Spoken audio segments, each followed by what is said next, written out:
আসসালামু আলাইকুম। সবাই কেমন আছেন? গ্রামের বউ লাইফস্টাইল চ্যানেলে আপনাদের সবাইকে স্বাগতম। আজকে আমি গ্রাম্যভাবে মশলা বানাবো, যেটা আমাদের কুমিল্লার জন্য অনেকটাই বিখ্যাত।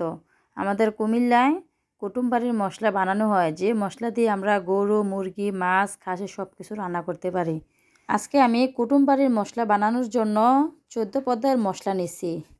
আমাদের কুমিল্লায় অনুষ্ঠানে এ মশলা দিয়ে রান্না করা হয়। এর জন্য আমি নিয়েছি আস্ত জিরা, আস্ত দারচিনি নিছি, আস্ত ধনিয়া নিছি, আর শুকনা হলুদ নিছি, গোলমরিচ সাদা আর কালোটি একসাথে কইরা নিছি। এর জন্য নিছি জয়ফল, জয়ত্রী আর স্টার নিয়েছি, মেথি নিছি, তেজপাতা, শুকনা মরিচ, লং, এলাচ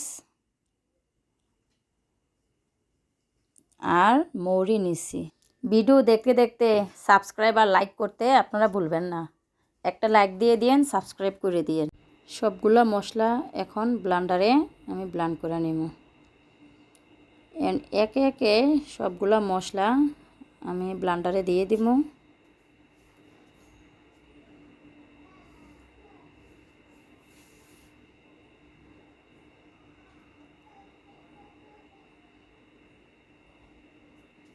আপনারা প্রত্যেকে বাসায় কুটুমবাড়ির মশলা বানাইবেন, আর অন্য কোনো কিছু মশলা লাগতো না। তরকারির মধ্যে দিলে স্বাদটা অন্যরকম হয়।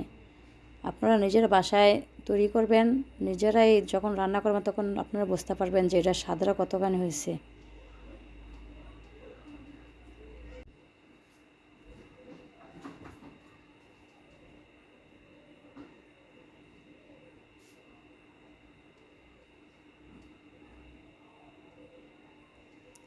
তো এখন দারচিনিটি দেবো, তো একটু ভাঙ্গে ভাঙ্গে যদি দেই তখন ব্লেন্ডারে এত একটা চাপ পড়তো না। আবার ভাঙ্গে দিলে ভালো, মশলাটার গুঁড়া অনেক মিহি হইয়া যায়।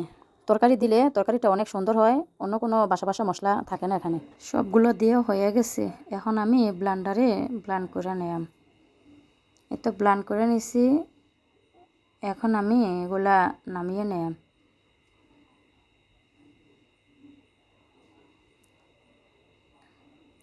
এই যে দেখো নামিয়ে নিছি, কালারটা কত সুন্দর আসছে। যে কোনো তরকারি রান্না করলে এর মাঝে গুঁড়া মশলা আর দেওয়া লাগবে না, তো লবণ দিলেই রান্নাটা হয়ে যাব। তো আমি একটা কাঁচের বয়মও এই মশলাগুলো রেখে দিতেছি। এটা বছর জুড়ে সংরক্ষণ করা যাবে। কাঁচের বয়মও রাখলে হয় কি, নষ্ট হয় না, গ্রানটা থাকে ভালো, মানে বছর জুড়ে সংরক্ষণ করে রাখতে পারবেন।